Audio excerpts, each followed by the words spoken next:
Welcome back to the Paddle and Fin Podcast Network.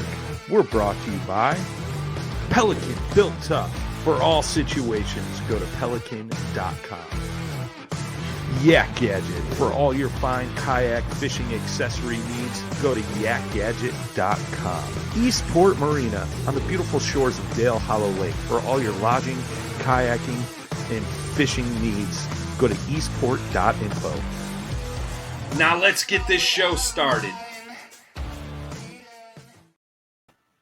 Welcome back to another episode of Bass Fishing for Noobs here on the Paddle and Fin Podcast. I am your host, Sean Lavery, and I'd like to welcome everyone back to the show this evening. So I'm kind of going kind of retro today with today's guest, going the whole way back to the very first guest that I got to interview when I came here and joined Ryan on the Noobs show. Everybody knows Ryan has since moved on, but I figured it's been over 2 years since that day. So I reached out to tonight's guest and asked him to come back on to talk a little bit about pre-spawn into post-spawn, kind of some tactics and maybe some baits that we're going to try out. So I just wanted to bring back Juan Veruete onto the Noobs show. So welcome back, Juan. It's good to have you again, bud. Thanks, Sean. It's good to be back on the Noobs show. I like the title. It's been quite a... Yeah. We welcome, Noobs, but we take the experienced guys too. I've heard that, everybody kind of listens to it for the tips and techniques and stuff. So everybody's welcome here on the Noobs show. Absolutely. Gotcha. Well, like Juan, I know it's been 2 years. So I wanted to give you a chance just to let the folks, for those of the listeners who don't know who you are, let them know who you are and where you're from, a little bit of your background, and then, anything that's new in the last 2 years. I know at that point, the last time we talked to you, you had kind of took a break from your classes and stuff, and much to my dismay, because that was something I was hoping to get in on. So, but I figured we could catch up and see what else has changed in the last 2 years. So. Sure. Yeah, Sean. So basically, I grew up in central Pennsylvania. So like my home waters would be the Susquehanna River. It's about an hour or hour and a half from where I live. And Juniata River is a little bit shorter drive for me.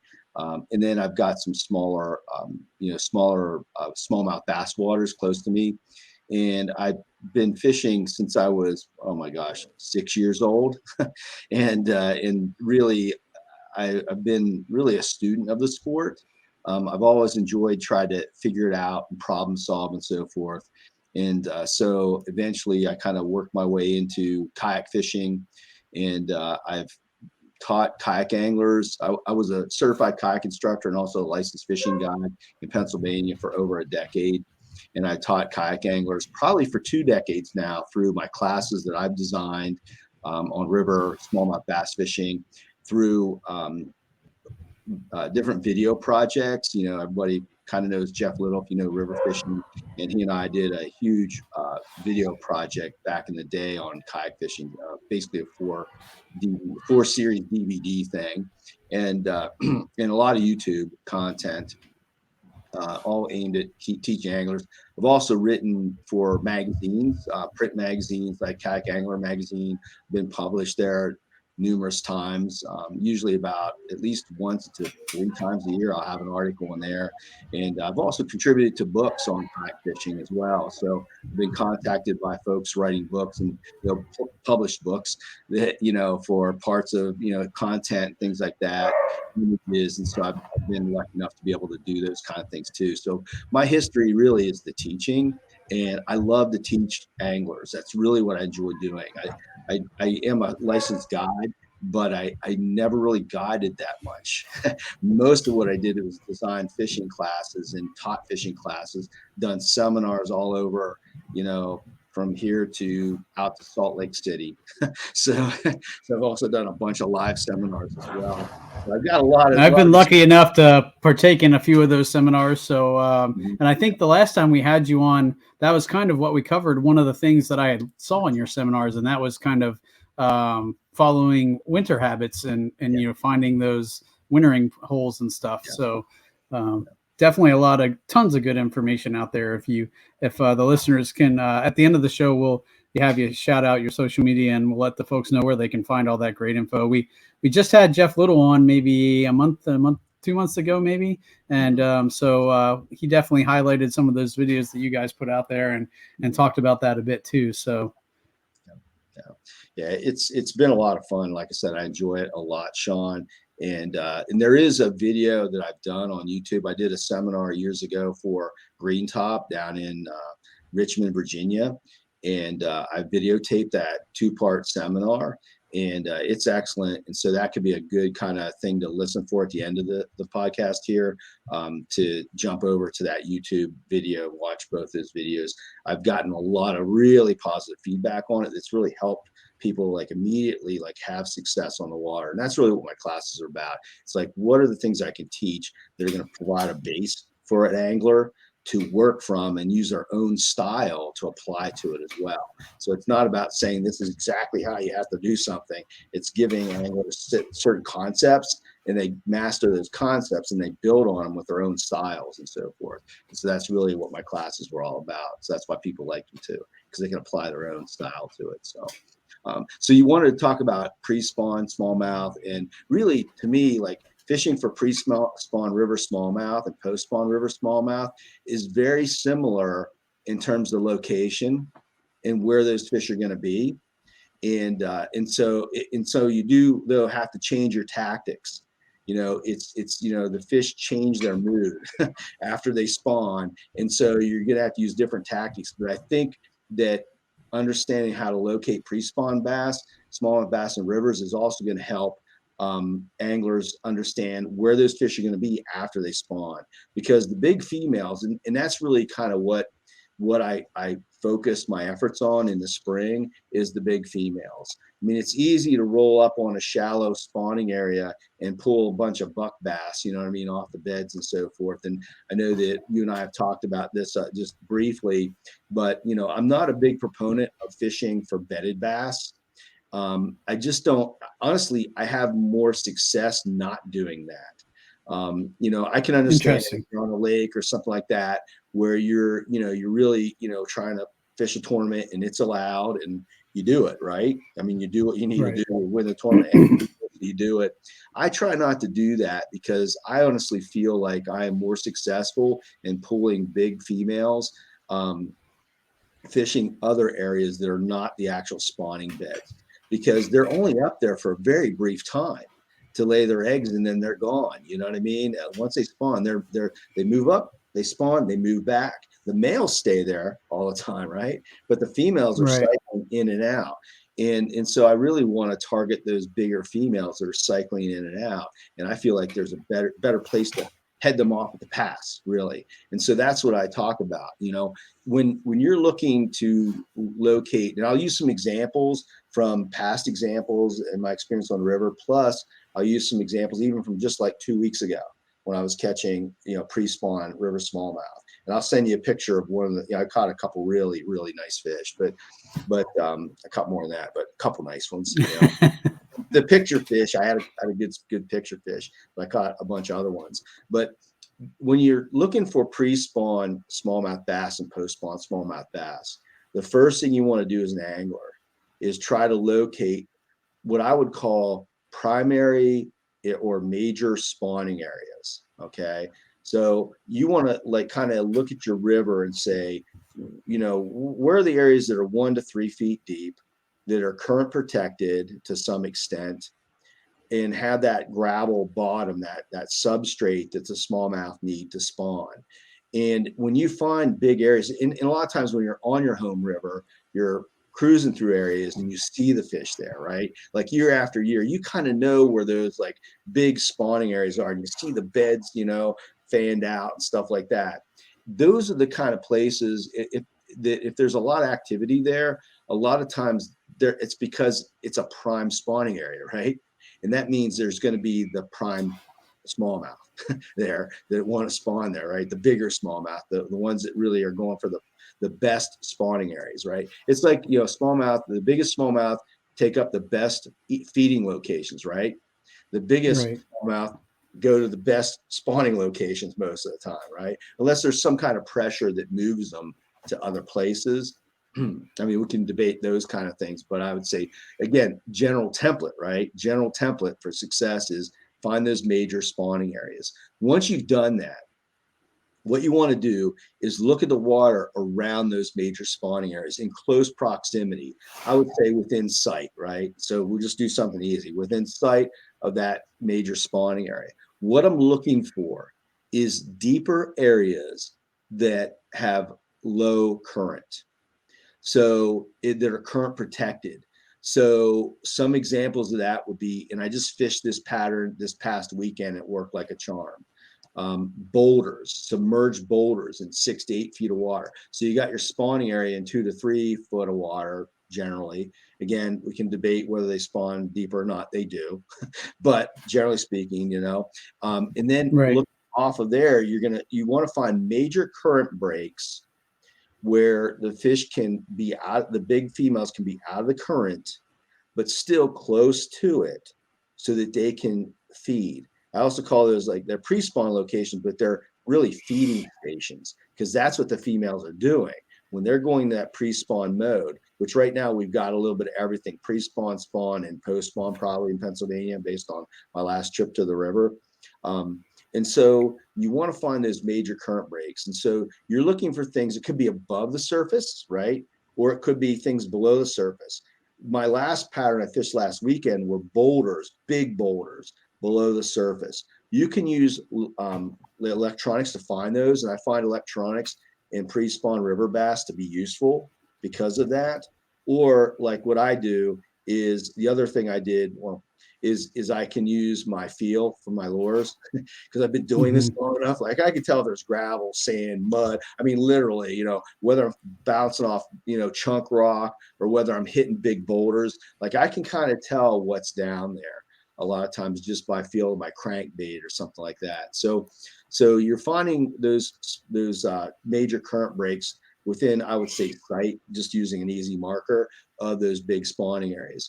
And the other thing it could be is ledges above the surface. So a rock above the surface, right? It's obvious. You can see that. And it creates a big eddy behind it.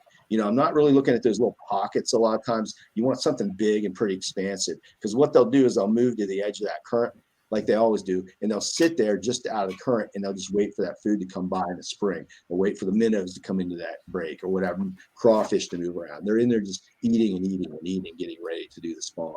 The other thing that you could find is like bridge pilings. I've been in a lot of situations where bridge pilings are really close to spawning areas. And they're awesome when they're like 5, 6, 7 feet of water, 8 feet of water. That again, it's deep water, current protected, and there's food around. Maybe submerged, like I said, submerged chunk rock that's piled up. It could be like a little point that's coming off the bank or a little cutout or something like that that's deeper than like a spawning area. And so you really want to look for those current breaks like that where most of it's ledges a lot of times, or it could even be a drop. So let's say we got a sudden depth drop for whatever reason. That's where you need electronics too, right? And there are areas where the current or the river bottom is going like this, and all of a sudden for whatever reason it's carved out a lot, right? And so it's creating a real depth drop, and those fish can tuck right in there. You think about that as a feeding station, and that's why I fish those boulders because I like those scenarios where it's submerged and I can find that submerged stuff.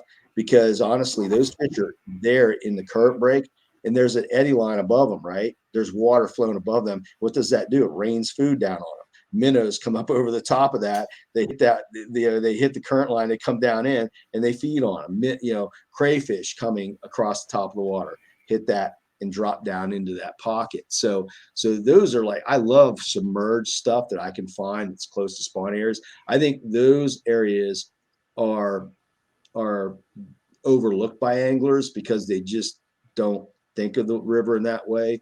They don't think to look below a river. They're looking at surface stuff, right?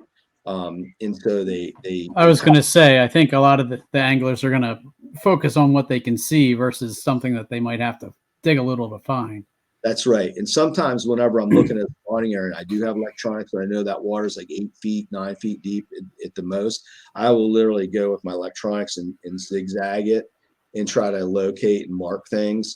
that I think are going to cause like current breaks. And I found like awesome, like for a reason, like I found this one scenario where there was like a high bluff and all the rock had come down and fell down into the deeper water and created a big pile of rock.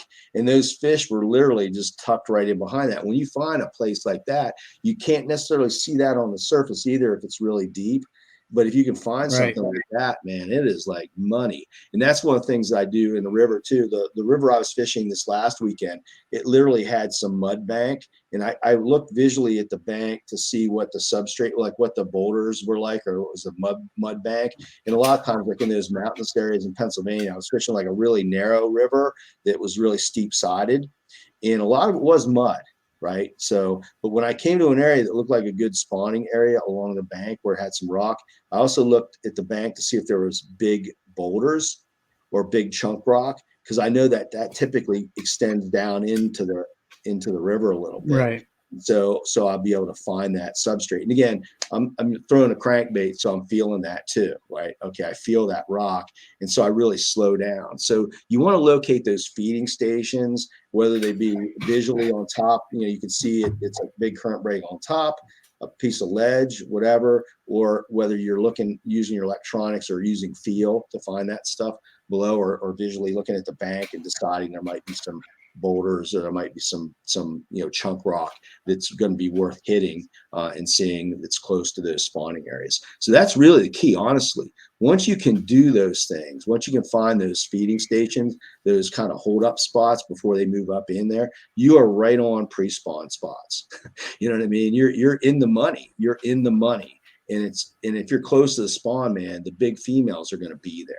That's where they're going to be. It's almost like clockwork.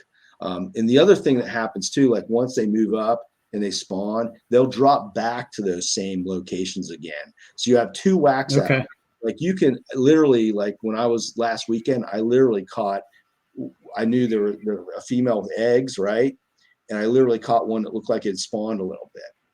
So I knew I was catching both. So it's a revolving door. And so you really want to find those feeding or those spawning areas, find those feeding locations, those deeper, current protected areas. And then from there, you basically have found something. You make sure you just know where that is, and you keep a log of it, so you keep going back to it every year. Because I can almost guarantee you those fish are going to be there unless something changes with the river. Those fish are probably going to be there every year at the same time of the year if the water conditions are the same. Now, really, what happens there is once you find those kind of locations, it really becomes a matter of how do you fish them, right? What presentations do you use? I was just going to ask that, because I was going to say it sounds like if they're sitting watching stuff come over these drop downs, it's almost something they're going to be looking up versus looking down. Sometimes they do, and and here's where you've got to judge the mood of the fish, right? And one of my basic concepts is this, John. I want to fish as fast as I can and still catch fish, because I can cover more of those locations. I can make more casts, right? It just ups your odds. So there are some days when you could catch a lot of smallmouth dragging a tube on the bottom, but why would I want to do that if I can throw a crankbait, cover more water, you know what I mean? And maybe attract bigger fish. Absolutely.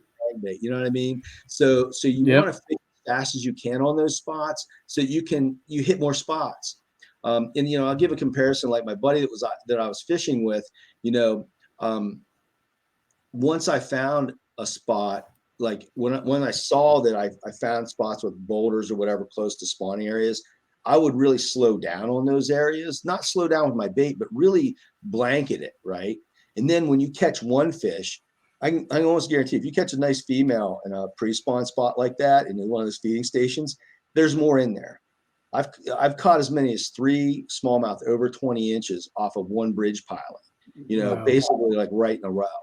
And I have witnesses to prove it too. You were right there.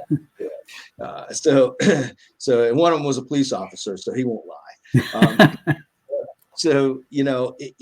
When you find a spot and you catch a fish, don't float past it.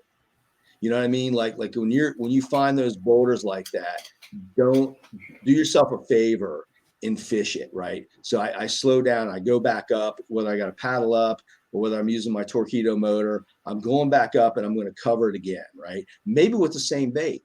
And I caught my biggest smallmouth that day, a 19.5 incher doing that. I caught a couple good ones, and I just knew I could tell there was really big boulders down there because of what I saw on the bank, plus what I was feeling below. And it was in 6 to 8 feet of water. And that was my pattern, submerged boulders in 6 to 8 feet of water. And I just kept going back. And the third pass, I caught that bigger fish. Had I just went through there once or twice, you know what I mean? You really want to just going, because there's going to be more fish there. There's going to be more fish there. So don't give up on the spot.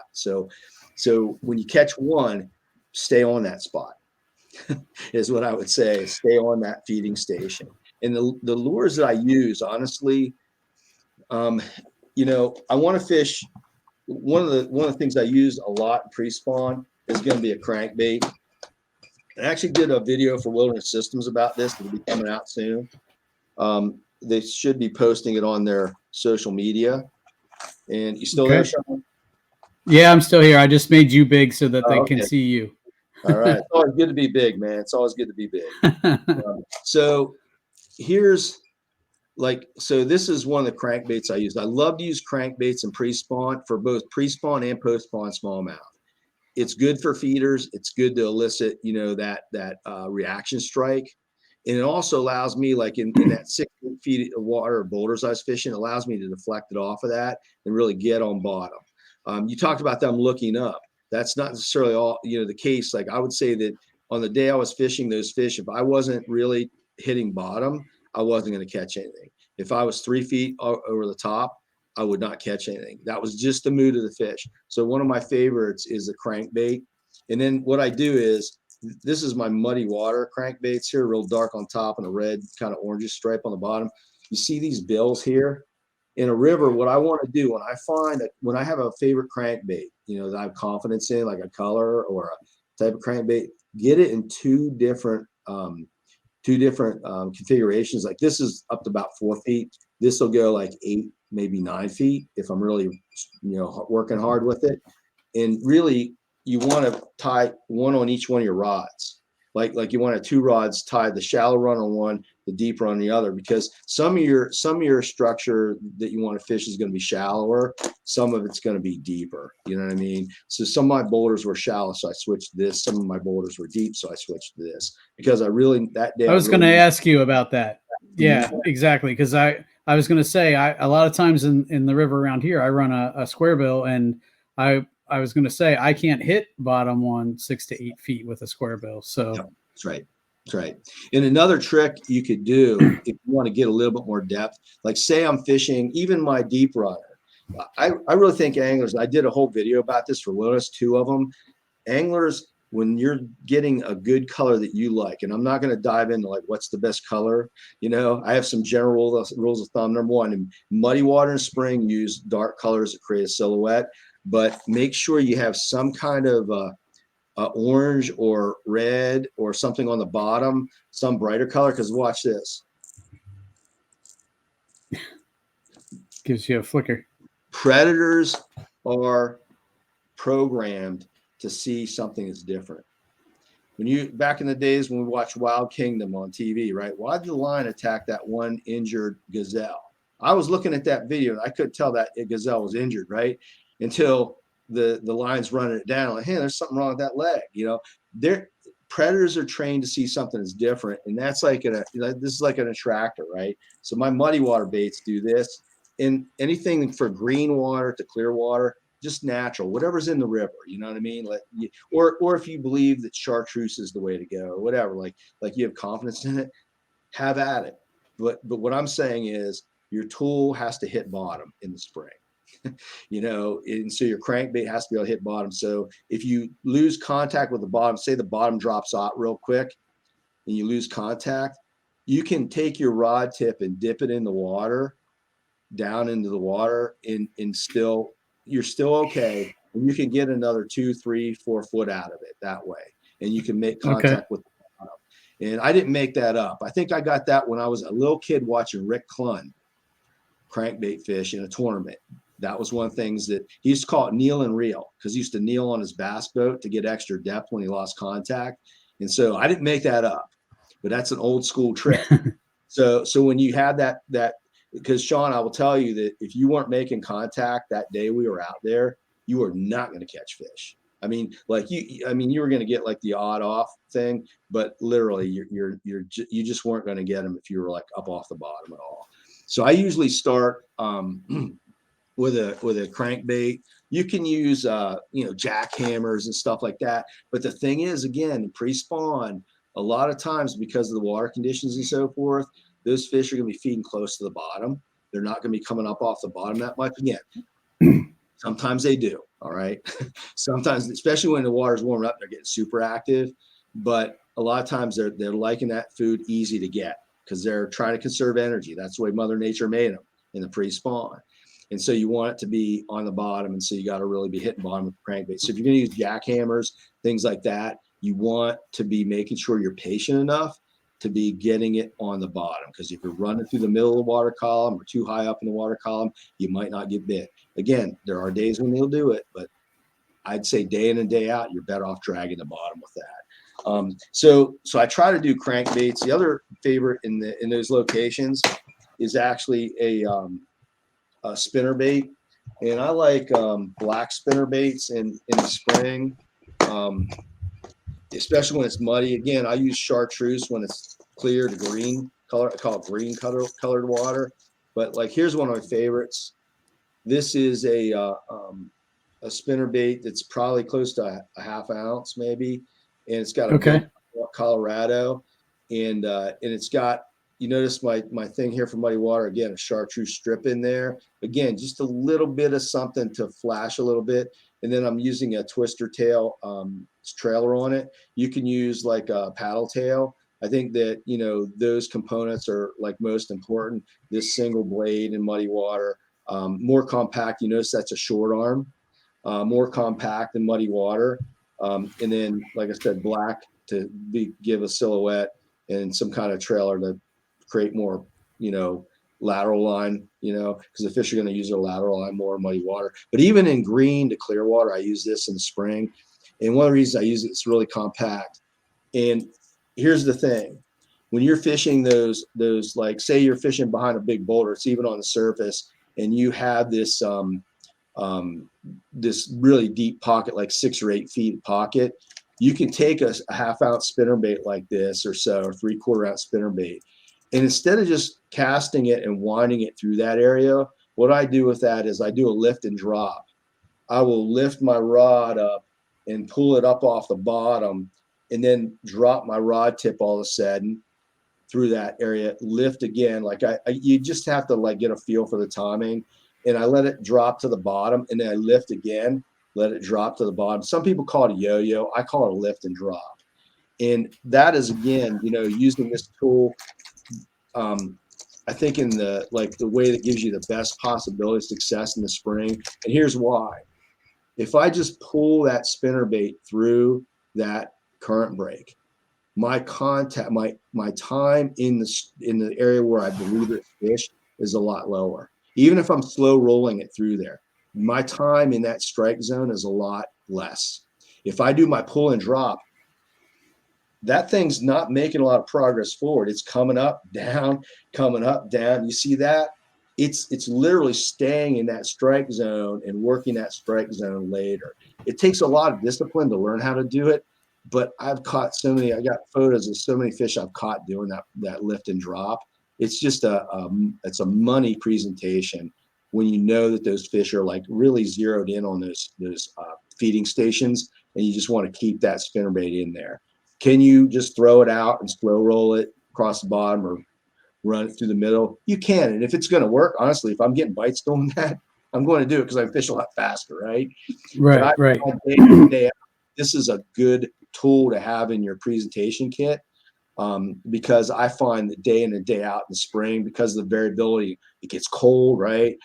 Rain, cold water, the fish are just less likely to like run up on a bait or chase it or whatever. It's good to have that trick in your, that presentation in your bag of tricks. So I call that the lift and drop. The other bait that I I was going to ask you about that too. I know casting angles has a lot to do with that too. So are you generally positioning yourself downriver of those boulders and casting upriver and letting it kind of trying to drop it right in behind that boulder and then yo-yoing it? Or are you? I do. So let's say this is the boulder. I'm going to, and I can see it, or it's below the surface, whatever the situation, or that's a bridge piling. I'm going to try to come across that and work it from kind of an upstream angle to a downstream angle. And that's usually, unless I really, like, say I'm positioning my kayak and there's just no way because of the condition or the situation, and I have to throw it downriver to a spot like that, I will. But if I don't have to, I want to position myself kind of downriver off the side of it and then cast up into it. So I might, if it's a bridge pile, I'm going to cast right up behind it, let my spinnerbait drop, and then just start doing that pull and drop, right? Or if it's my crankbait, I throw it right up against that bridge pile, break a few bills along the way. And then, or I throw it up above, like, so I can throw it up above the corner and bring it down the corner so I can get depth right behind it and kind of it's coming out of the current into the softer water, right? So then I'll kind of work that whole eddy or work that whole area. And if there's a boulder field, I'm just basically going to cast and wind from upstream to downstream mostly. So I like to do that upstream to downstream. There's another concept there. If you think about this, if you bring something up behind a fish, they're more likely, if they're in a negative mood or a neutral mood, you're almost always going to turn that fish off. If it's aggressive, it's not going to care, right?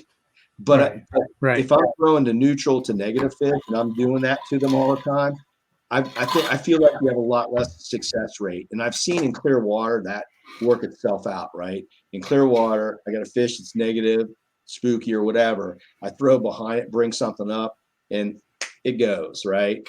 I find that if I can put it in its face and bring it at it, I'm also in those scenarios when you're coming out of that fast water into the slow water, you're almost making that fish have to make a decision. Do I eat today or not? Right. So it's coming right at their face. So it's not coming up behind. So it's not spooking them, not scaring them, but it's making them make a decision. And they can visually see it then too. Smallmouth are primarily visual feeders. Bass are primarily visual feeders. And so anytime I can let them see it, as it's coming at them fast, then I'm going to do that. So that's my spinner baits. I use spinner baits a lot. And then, suspending baits too are gold in the spring and pre-spawn. Again, that's another bait when they're even less likely to chase, right?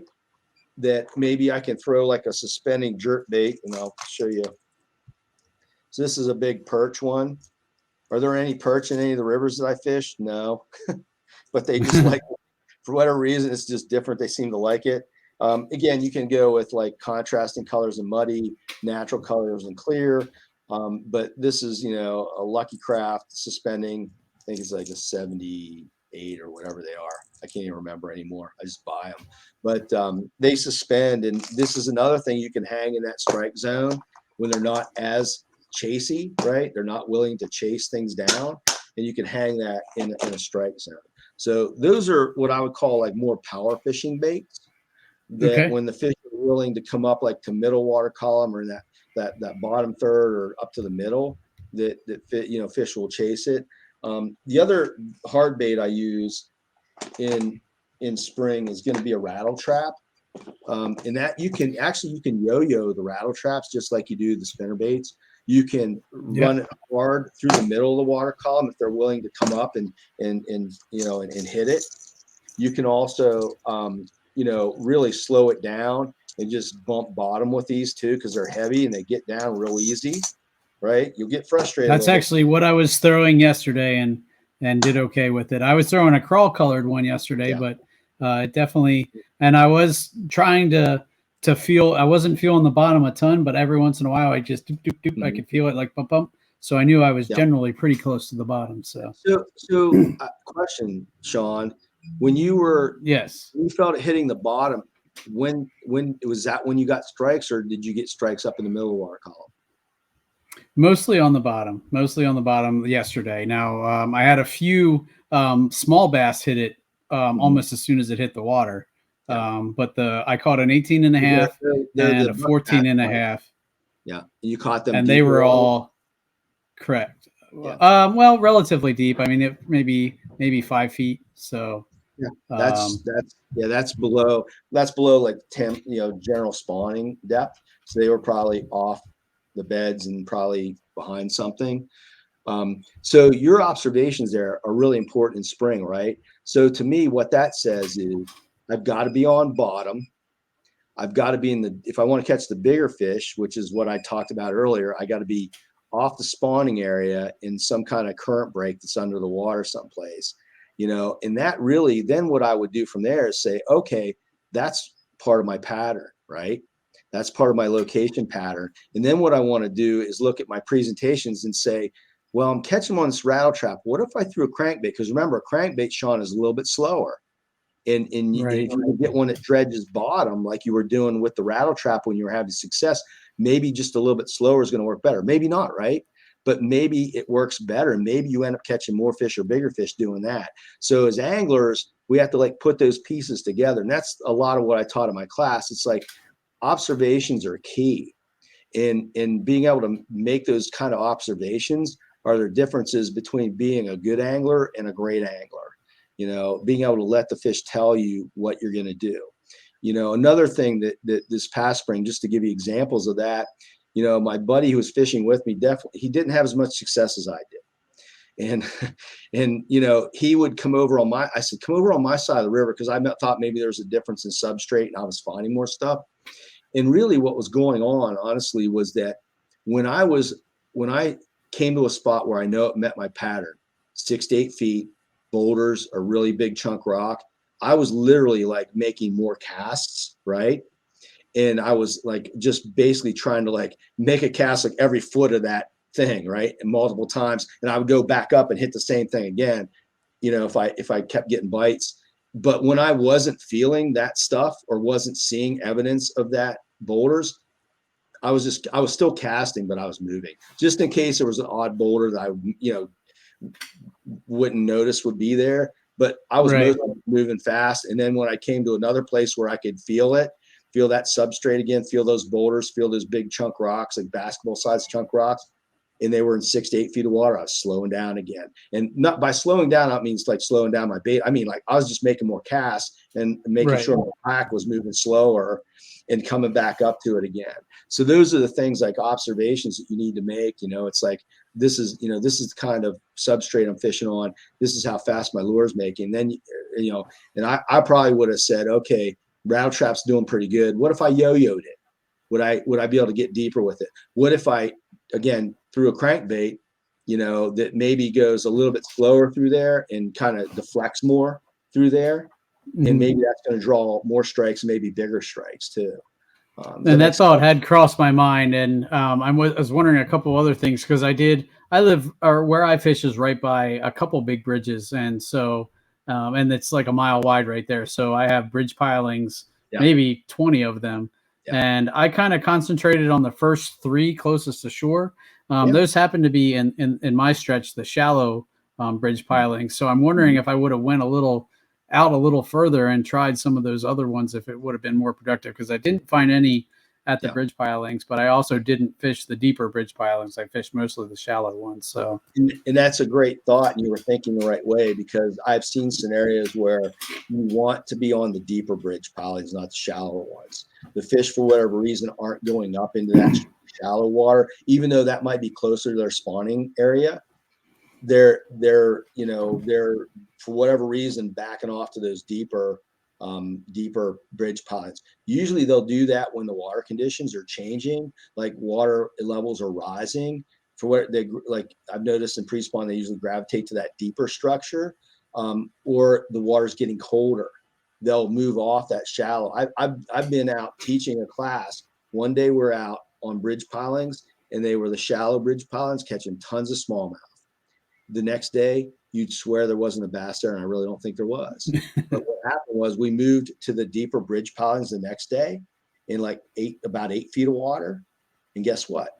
We found them again, and we found good fish again.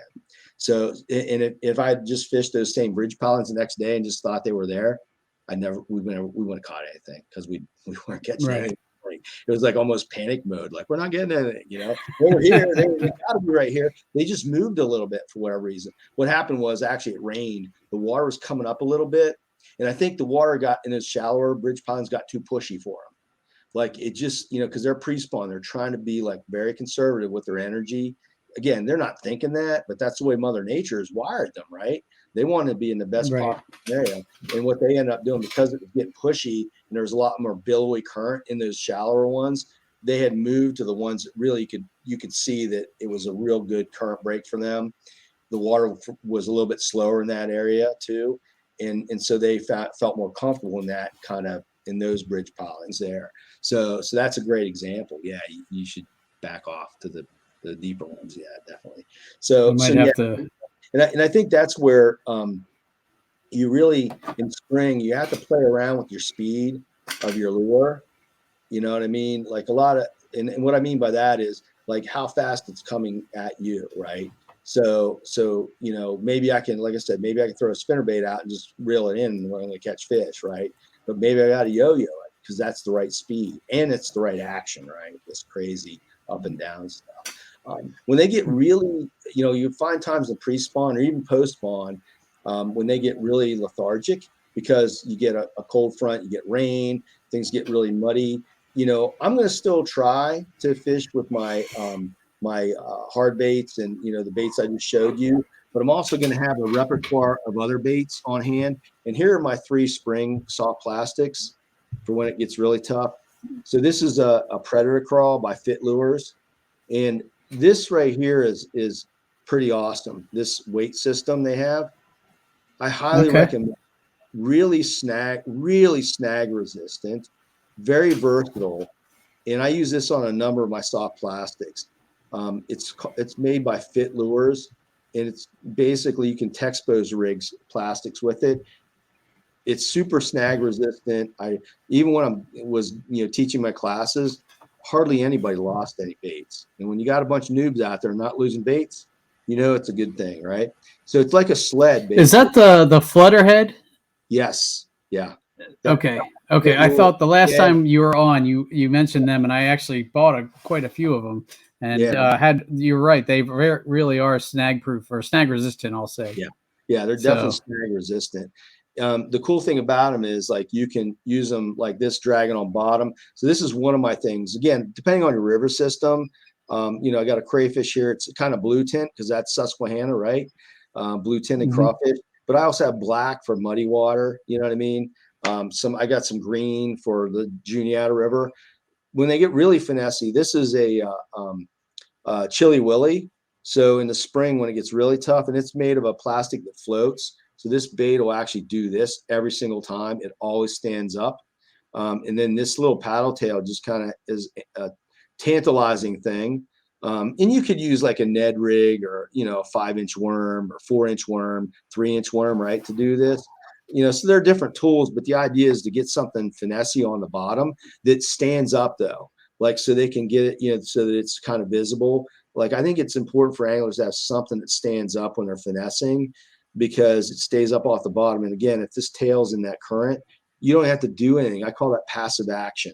That's really good because I can let it sit there and that bait's doing something for me, right? So if there's a smallmouth eyeballing that bait, that tail doing that is very tantalizing. And then this is a swim bait, probably one of the most versatile lures for a smallmouth angler is a really thin paddle tail swim bait. You can see I use the flutter head on this. You know why I do that? Because I can reel it through the middle of the water column. I can slow it down and I can drag it through, basically slow it down so that I'm always touching bottom with it. Or I can drag it on bottom like a tube as well.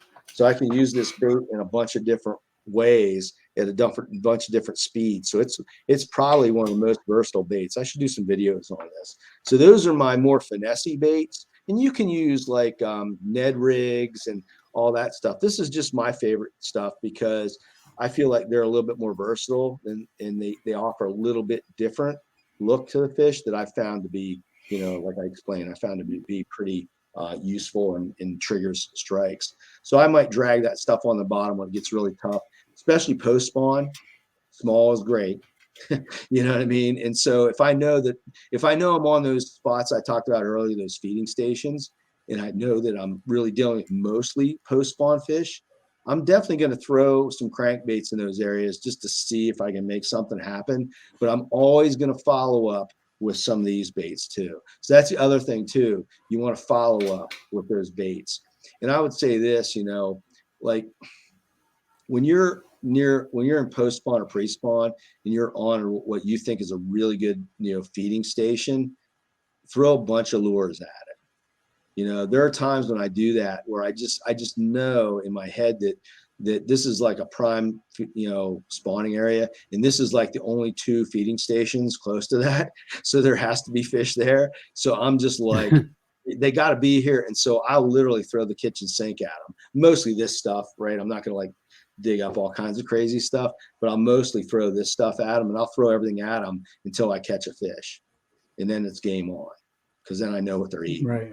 So if I have confidence I have fish under me, I'm going to just stay on that spot for a little bit and just throw the kitchen sink at it, see if I can make something happen. Once I do, I just build on it from there. So, Gotcha. I hope that that does make a lot of sense. Yeah, so more finesse stuff on the post spawn. You're just getting those fish cycling through the same spots again. I mean, they do. They just cycle through the same darn spots again, and you're just catching post spawners at that time, And I've had good luck with crankbaits on post spawners because it's a reaction bait, so you can do that. But more often than not, that's when I'm really switching up to the more finesse soft plastics and dragging them on bottom, because the more lethargic a smallmouth gets, the less active they are, the more likely they are to look down. Also, some general rule of thumbs in the spring, and I go over this in the video that I talked about, is, when you got muddy or cold water, they do have a tendency to look down. So even if you're throwing a crankbait, which I will at those times anyway, I want to make sure I'm contacting bottom. If I got muddy water, if I got cold water, if I got a sudden drop in temperature, even if if the river's still clear or whatever, I'm gonna, those fish tend to look down. So you want to be making sure you're fishing that first, few inches of the water column off the bottom. Hope that makes sense. And then as the water conditions warmer and the fish start to get a little bit more, active, like even pre-spawn, they will come up. You know what I mean? They'll come up off the bottom a little bit for a spinnerbait run through the middle of the water column, or a rattle trap run through the middle of the water column. So be on the lookout for that. Again, I'm going to fish as fast as I can, and I'll fish as high as I can off the water column and as fast as I can, because that makes me more efficient if I'm able to catch fish, right? Because when I'm not trying to contact bottom, and I'm just running through the middle, that's about the easiest fishing you can get, right? Besides throwing a big buzz bait on top, right? So and there will be a time in post spawn, just so you guys know, in river smallmouth, right after they recover, just a couple weeks after the spawn, like right after most of the fish are recovering, there's going to be a really great topwater bite. Be ready for that. So when you hit post spawn, always be checking for a topwater bite. Highly recommend it. Get your poppers out, and pop it a couple times. Let it sit on top. I've had days like 3 springs ago where we weren't catching anything for like an hour, and I just it kind of slipped my mind that could happen. And I was like, oh, I'm going to tie on a popper. And man, did I catch some really good fish over 19 inches that day. It was just like you would swear there wasn't a darn fish in the river, right? For about an hour, And then I was just like, Juan, you forgot, like this is post spawn and they might be recovered now. So they might be wanting to come up on stuff. And I threw that popper. I got a bunch of pictures of that too. That was a good day. My buddy caught day too. I think I ran into that last year because I started throwing the Rico popper at one point. I started hit a pattern, and it was like right when the sun was going down. If the sun got down behind the horizon, and I'd throw a popper for like the next half hour, it would be just like almost lights out, like and that's constantly. It's usually about a week to 2 weeks out from the spawn when a lot of most of the fish are recovered. You know what I mean? Like they're just recovered, you can still tell that they were spawning, you know what I mean? But they're really active. And for whatever reason, they like to come up. I honestly, I have a theory, and I really don't I don't put much stock in theory a lot of times. it's just like, remember that happens, Juan, and be ready for it. Right. But I have a theory that a lot of hatches happen then. And I think they like big caddis and stuff like that. And I think that might be part of it. Because if you notice, a lot of times when I see that popper bite, I'm also seeing good caddis hatches too. Last year, right about that time, I was having to wear my face buff up over my mouth because I kept eating bugs like crazy. And that could be like an indicator too. And that's something I have to remind myself of, because that day it was like I totally slipped my mind that those fish could be on top. And that's all they respond to a lot of times. It's weird. Like I threw everything at them and nothing. And then the popper was like, all of a sudden there was fish in the water. Amazing, Yeah. So anyway, that's something to look at in the post spawn too, like once they kind of recover. But I hope this is helpful. I mean, again, in the video that I have out there on pre-spawn fish, I do go into detail on colors, and I go into a lot of detail on a lot of other stuff that I didn't do here, because I don't know how much real time we have and how long you want to make this thing. but I can always talk forever on fishing. But if any of your listeners have any questions, they can always email me. I have a Facebook page and stuff like that. They can throw a question on there. I love to answer questions from anglers about presentations and things like that. So I'm always willing to share. Like I said in my classes when I was teaching for over a decade, and like I tell people I talk to, I will always share there's no secret I have that I wouldn't tell somebody about how I catch fish. Now, I'm not going to tell you where I fish and where I find big fish, but I will tell you the tactics I use and how I break it down, because that's fun. I love to see anglers be really successful on the water, and learn things that are going to help them, because, it's a fun sport. You know what I mean? Everybody, should be able to enjoy Absolutely. it. Yeah. But I hope that helps. I mean, that's a little bit about location. And again, that's pretty simple. It's by the numbers. You don't have to make it complicated. And then a little bit about presentations to address those kinds of water that you're going to find the pre-spawn, post-spawn fish. And that's really all it is, and fish a river, find those spots, and they'll usually be the same year after year for 5, 6, 7 years. They might change eventually, but they'll be very similar every single year. And you can go to other rivers and break it down too, and find those areas like that. So. Yeah, I was going to say, I know I always take for granted on the Susquehanna that I have miles of ledges to fish, but if you're fishing a smaller river, like some of our other hosts, they're over like in Ohio and kind of places a little more Midwest where those spots are going to be a lot fewer in their river than maybe I have access to here. So I still have quite a few places to check if I'm going to be hitting those kind of spots. But in smaller rivers, like the Duck River or some of those other rivers that you hear about people fishing, that you're going to have quite a fewer places to look to locate these fish. And in your smaller rivers, it might be drop-offs too. So if you look at a bank and say there's like a shallow kind of spawning area, and then like the river I was fishing, those boulders were actually on a steeper drop.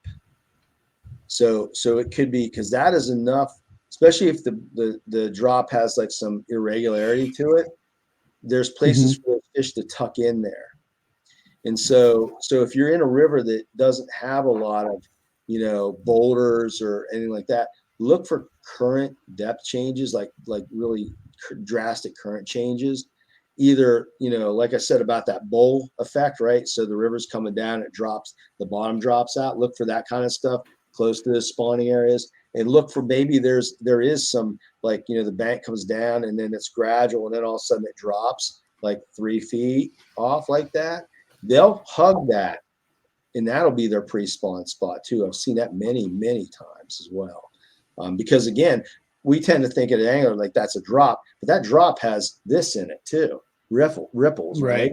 And so those are little tuck-in spots there. And if that's the only thing they got to rest in to ambush prey in as pre-spawn fish, that's what they're going to use. So every river is different, you know what I mean? And you really have to look at what kind of cover is available, what kind of structure, especially structure for pre-spawn. what kind of structure is available, and really like in your head, make the tally, like make a list of structure in the river you fish, right? Like when I teach on the Susquehanna, it's like, what's our structure here? Well, you said it, ledges, there's chunk rock, there's boulders, there's islands. There's 2 different kinds of islands on the Susquehanna. If you really you do need to categorize them because they're different. One is what I call minor islands. Those are the ones where there's no trees and it's mostly grass or shrubs, right? The other category for me is major islands. Those are the ones that have trees on them. They're different, and they attract fish at different times of year under different conditions. But you have to make the differentiation between those things, right? You know, there's a difference between boulders and chunk rock. You know, and so you got to like look at your river, and like what I would do as an angler, if I'm fishing rivers, I would make a list of the structure. Wood on some rivers, that's big. On our rivers, it tends not to be that big most of the time because there's just so much other structure, right? That's more important to the bass. But on some rivers, wood is the thing, you know, wood is it, right? A root wad is a bass attractor. You know, a root wad might even be a pre-spawn spot. You know what I mean? That's you know, in the water, deep enough water near the spawning area, right? So as an angler, what I would say too is make a list of what you perceive as being the structure and what you perceive as being cover on your river. And really try to think about that, you know, because once you know that, you can start, you know, kind of patterning the fish and say, hey, look, they were in the minor islands during the summer. They moved in there really tight when the water levels were going up because I caught a bunch of fish around a bunch of islands, right? There you start to build your patterns that will hold year after year so that when you get to those conditions right away, you can hit the river and you're like, huh, all right, I've seen this before. Let's go do this. Yep. Right. And that's when you really, you know, can, and even breaking down new rivers. I know years ago I was in a tournament and I never fished this river before in my life. And I looked at Google Maps, and one of the things I said, what is the primary structure? Like in the Susquehanna, if I asked you that question, you'd say what? What's the primary structure? Ledges. Yep, ledges. Primary structure. Day in and day out.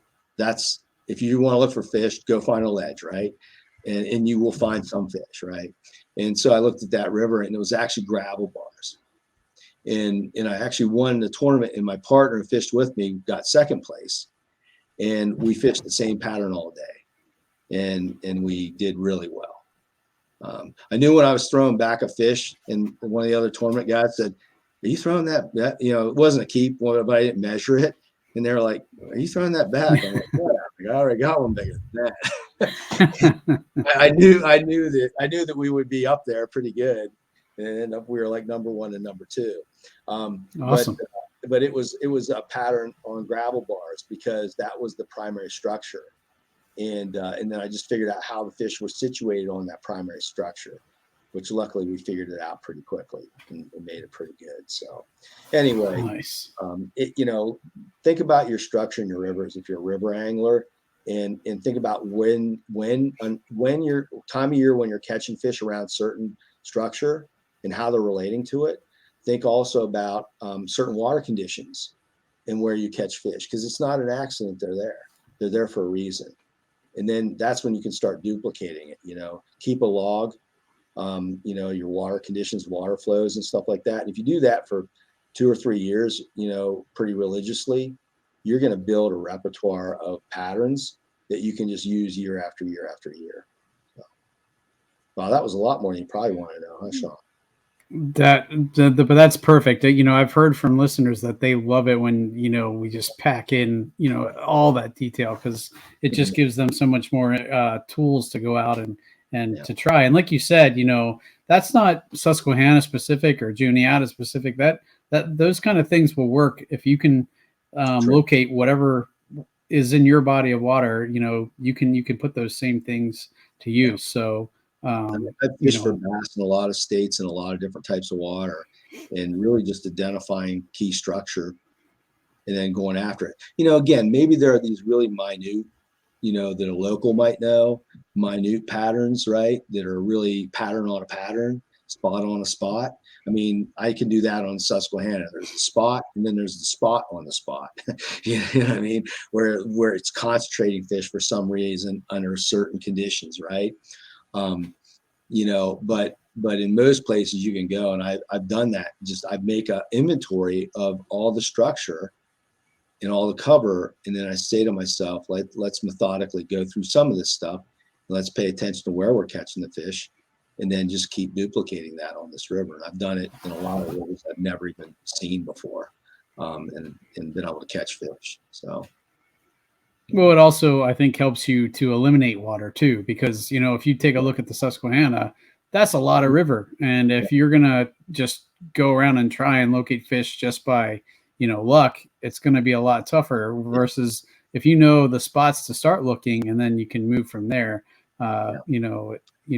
It's going to help you be more effective anyway, because you're eliminating water that you don't need to try because you have a good idea already where they might be. So. Yep. Yeah, you got your hunch where they might be, but then you also got to be ready to give up and go back to square one and start making a bunch of casts. And that was one of the things I taught my class. It's like in the beginning when you're trying to set a pattern, you really want to give on a piece of structure or a type of cover. You want to give the fish a few different looks until you figure out like whether they're really there or not. Because you can't just like throw a spinner bait. You can, honestly, you can, but you might miss a good pattern that way. You know what I mean? So sometimes, even though I'm catching fish in the first, like fishing in a tournament is different, right? Than fishing for yourself. When I'm fishing for myself and just for fun, I want to learn something that day. So a lot of times, even though I might, like a lot of anglers, when they catch a fish on the first bait, on the first type of structure, or maybe they're just throwing, right? And they're just catching it on something.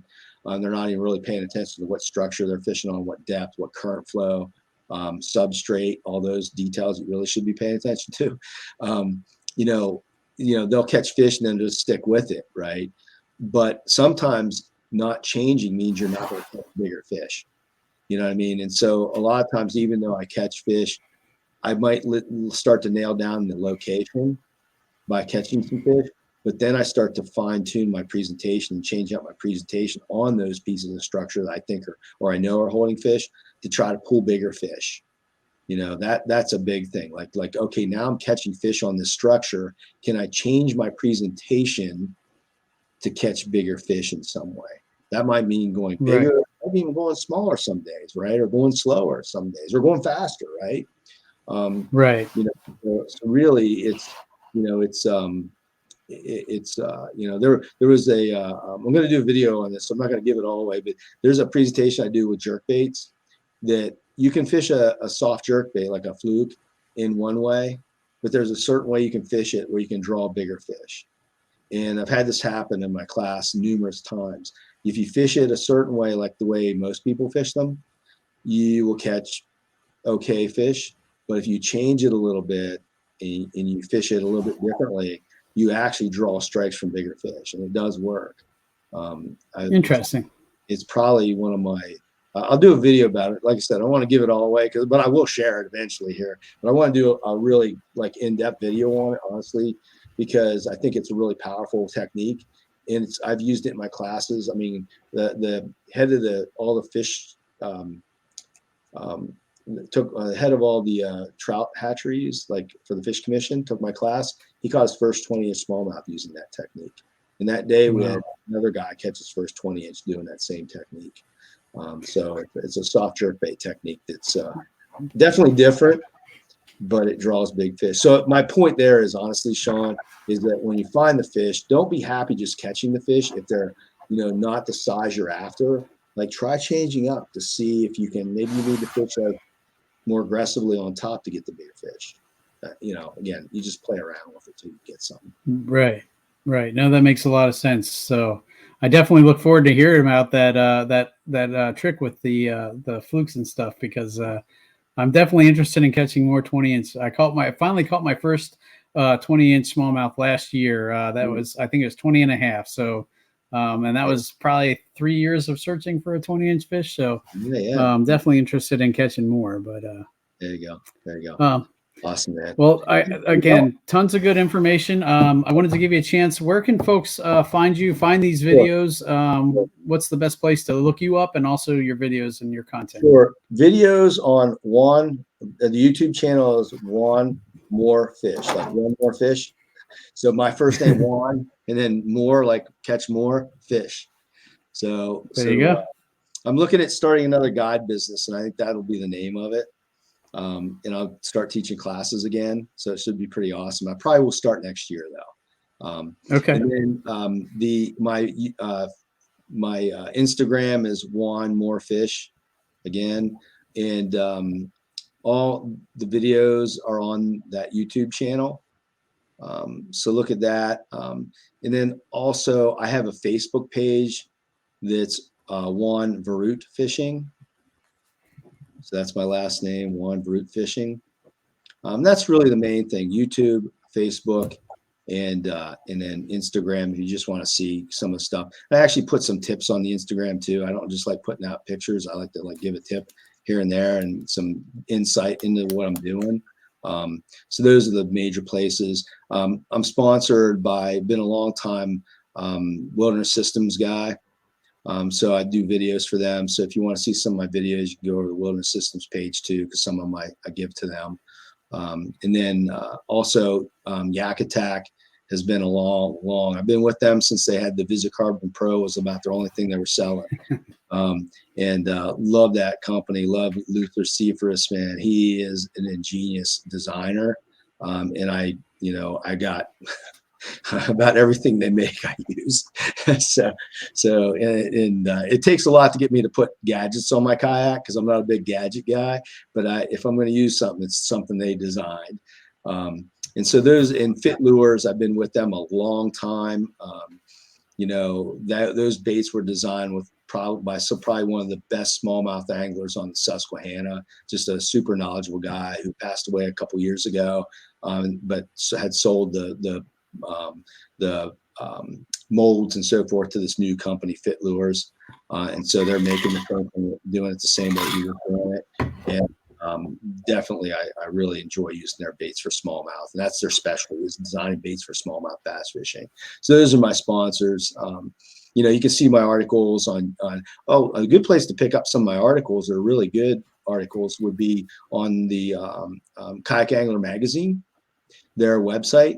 They've taken a lot of the magazine articles that I've published with them in their hard copy magazine, and they've taken them and just scraped them and put them on their website. So if you just search Juan and in their search box, you'll get like a listing of all the articles that they posted. And I'm really proud of those articles, honestly, because again, when I write an article for them, I write it in a way that if an angler reads it, I want them to have instant success from the tip, instant success from the concept. And that's the way I write it. I want people to be able to understand it and apply it. So I make it simple and actionable, right? And they can go out and do it themselves right away. I don't get super, super complicated, because fishing is sometimes made more complicated than it needs to be. It ain't that hard. Fish got a brain about that big. So and they got instinct, and you use that instinct against them. You use the behaviors against them. So that would be where you can find stuff from me. Well, that was a lot. And what's the best way to ask you a question? Like if they had a question, Facebook Messenger or Instagram Messenger? Yeah, they can send me a message or just put it on the Facebook page. I like when people put questions on my Facebook page, because honestly, like, I can answer it and everybody can get the benefit of it. Right. No, that makes sense. Yeah. And honestly, like, there's no stupid question. Like, one of my rules on my Facebook page is if you think people, if you get bothered by people asking the same question over again on my Facebook page, then you must be an expert. So go find someplace else to be. You're way past anything I have to offer then too. So because I mean, when you're new, you just ask your question. You know what I mean? Like, ask it. You know what I mean? There's, I'll answer the same question 100 times if I have to. I don't care, because every time I answer a question, I think about it before I answer it, and I learn how to teach it better. I learn how to explain it better. So I don't mind answering the same questions over and over again. It doesn't bother me. Well, I learn. There's one question I might shoot you then, because I've been looking at it, and I know there's another guide on the Susquehanna, Chris Gorsuch. You probably know him because he throws a lot of fit I know stuff him very too. well. I fished with him. Yeah, I fished with him out of his boat. Yeah, yep. And I know he throws the stone caddy, and I need to learn how to fish that. Because I've tried it and haven't had a lot of success, and I know he has a ton of success, so I know it's got to be something I'm doing wrong. It's a good bait. You can fish it on a ball head jig. You can fish it that way, or you can fish it on that. If it's the right kind of catfish, like Fit Lures makes one that's designed to fit on the flutter heads, and that works good because of the thickness of the bait and so forth. Because some of the baits like that they make their stone cats, the bodies are so big and thick that it's hard to fish on a flutter head. You almost have to fish it either Texposed rig, which gets a little messy in river fishing, or if you're using like a regular Texposed hook and so forth, because then you got to peg the weight and do all kinds of stuff. That's why I like the flutter head, because it's basically Texposed, but it's all compacted, all one unit. You got nothing to mess around with. But they do make a stone caddy that actually I like it because it's thinner and it moves in the water. A lot of the ones I see out there in the market, they're so thick that the tail doesn't do anything. They're stiff. They're like a stick. So that's why I like their stone caddies. But yeah, you can fish them slow, drag them like a tube, drift them like in the current, like they're tumbling. You can tumble them. That's a good presentation with a little bit of lift once in a while. Like I find with them, the least amount of movement, the better. So I tend to fish them like a tube, basically. Okay. And I've had a lot of luck with them too. So. Cool. All right, man. Well, again, thanks so much for coming on. I'll try and make it not 2 years again before we have you back on, because you have so much good info. And let me know when you start classes again. I'll be paying attention to your pages and stuff, because that's definitely something I'm interested in taking advantage of for sure. So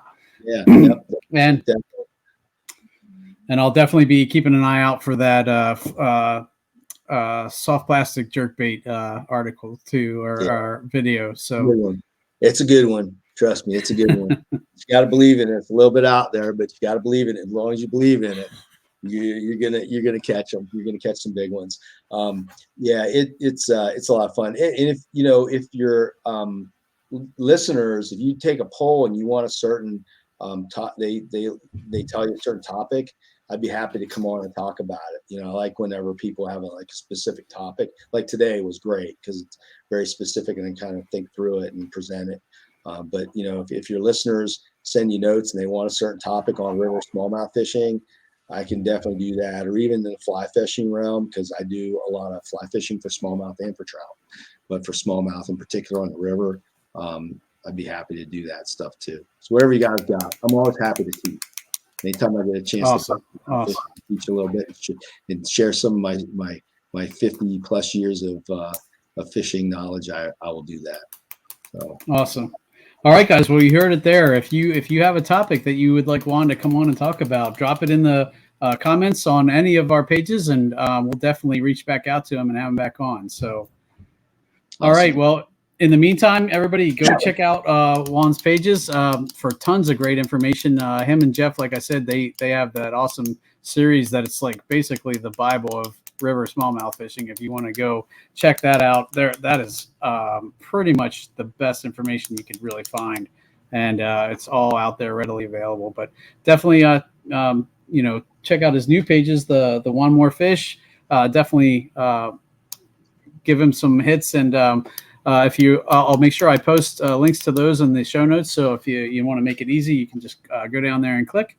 But Juan, again, thanks, Spud, for coming on. Definitely tons of great information.